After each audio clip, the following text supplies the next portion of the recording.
بسم اللہ الرحمن الرحیم۔ السلام علیکم۔ مجاہد رحمۃ اللہ علیہ فرماتے ہیں کہ قیامت کے دن 3 آدمیوں کو بارگاہ الہی میں لایا جائے گا، ایک امیر، دوسرا مریض اور تیسرا غلام۔ امیر سے کہا جائے گا کسی چیز نے تجھے میری عبادت سے روک کے رکھا؟ وہ عرض کرے گا مال کی کثرت نے مجھے عبادت سے غافل رکھا۔ پھر حضرت سلیمان علیہ السلام کو پیش کیا جائے گا اور آپ علیہ السلام کی بادشاہت کی جھلک دکھا کر پوچھا جائے گا کہ تمہارے پاس زیادہ دولت تھی یا ان کے پاس؟ امیر آدمی کہے گا کہ ان کے پاس زیادہ مال و دولت تھی۔ کہا جائے گا کہ اتنے مال اور دولت کے باوجود یہ میری عبادت سے غافل نہیں تھا۔ پھر مریض کو لایا جائے گا اور پوچھا جائے گا میری عبادت سے کیا چیز مانع تھی؟ وہ جواب دے گا میں بیمار تھا۔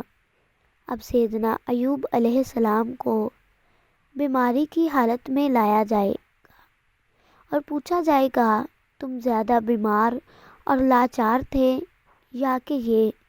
مریض کہے گا بلکہ یہ زیادہ بیمار تھے۔ کہا جائے گا بیماری اور ضعف بھی اسے میری عبادت کرنے سے باز نہیں رکھ سکی۔ اب غلام کی باری ہوگی۔ پوچھا جائے گا کس چیز نے میری عبادت سے تمہیں باز رکھا؟ غلام جواب دے گا میں غلام آدمی تھا۔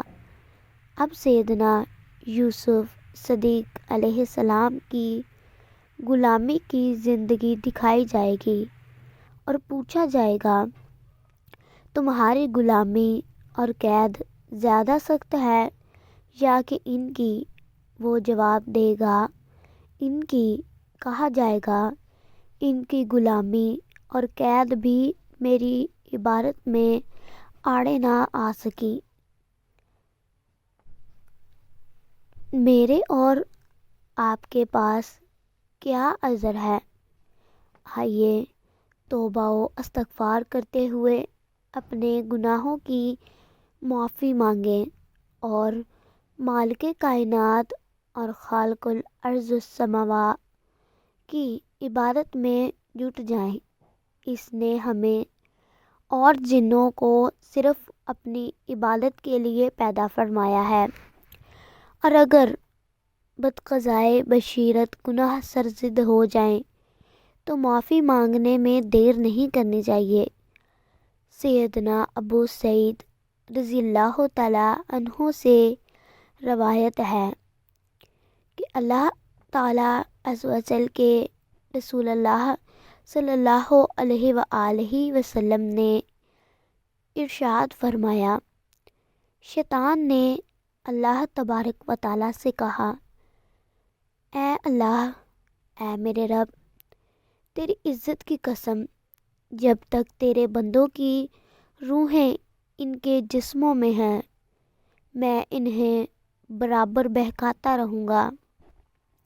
اللہ تعالیٰ نے اس کے جواب میں فرمایا، میری عزت و جلال کی قسم، جب تک وہ مجھ سے اپنے گناہوں کی معافی چاہتے رہیں گے میں بھی انہیں معاف کرتا رہوں گا۔